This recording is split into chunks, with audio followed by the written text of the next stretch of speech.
20 years na akong kasal sa aking asawa at hindi ko inaasahan na ma-inlove ako sa aking kapwa content creator. Dear Just Nicolene, tawagin mo na lamang akong Rex ng Butuan City. 45 years old, may 3 mga anak at 20 years na kaming kasal ng aking asawa. Isa akong content creator, Just Nicolene. Sa paghahanap ng maraming followers, may isang babae akong nakilala sa aking Facebook page. Isa siyang OFW, Just Nicolene. Dahil solid ko siyang supporters, nagkaroon kami ng time na makapag-usap sa private box. Nagkakwentuhan kami, Just Nicolene. Nagsishare ako sa kanya ng aking buhay-buhay at ganun din po siya. Mayroon din po siyang 3 mga anak at isa naman siyang single mother. Pero nabanggit niya sa akin na kasalukuyan siyang in relationship sa bago niyang partner. Hindi ko inaasahan, Just Nicolene, na mahuhulog ako sa babaeng yun. Samantalang may asawa naman ako. Masasabi ko sa iyo, Just Nicolene, na tao lang po ako. Nagkakasala. Hindi ko maintindihan ang aking sarili. Dahil mahal ko ang aking asawa, ngunit minahal ko na rin ang babaeng yun. Nararamdaman ko po kasing mabait siyang tao.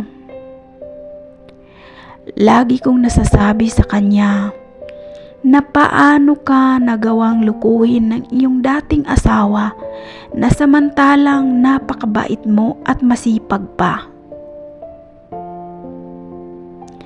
Yun din daw ang hindi niya maintindihan, Just Nicolene. Sa ngayon, 3 buwan na lamang uuwi na siya. At nasabi niya sa akin na sa pag-uwi niya ay magpapakasal na sila ng kanyang fiancé.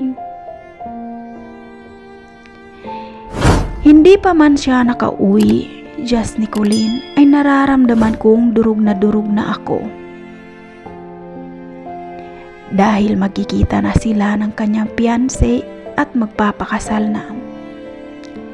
Ramdam ko naman na mahal niya ako. At nasisiguro ko rin na mahal ko siya. Ano ang dapat kong gagawin? Tulad ng sinabi ko, tao lang po ako na nagkakasala.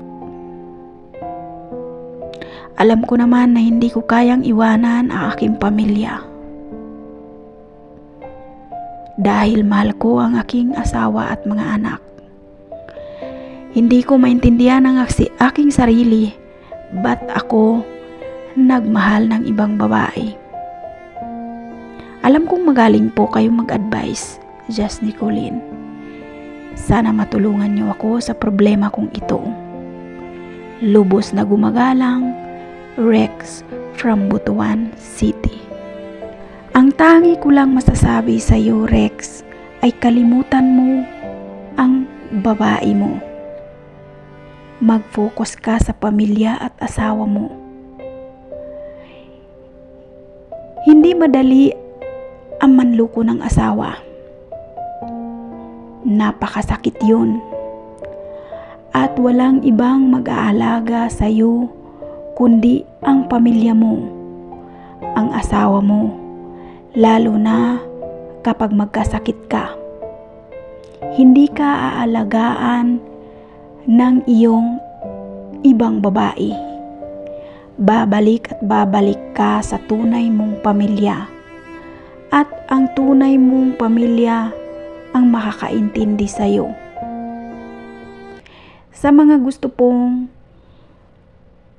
mag-send ng kanilang love story or sad love story, i-email nyo lang po ako sa aking email address na justnicolene@gmail.com, at pwede nyo rin po akong i-message sa aking Facebook page, Nicolene's Journey. Thank you for watching, everyone.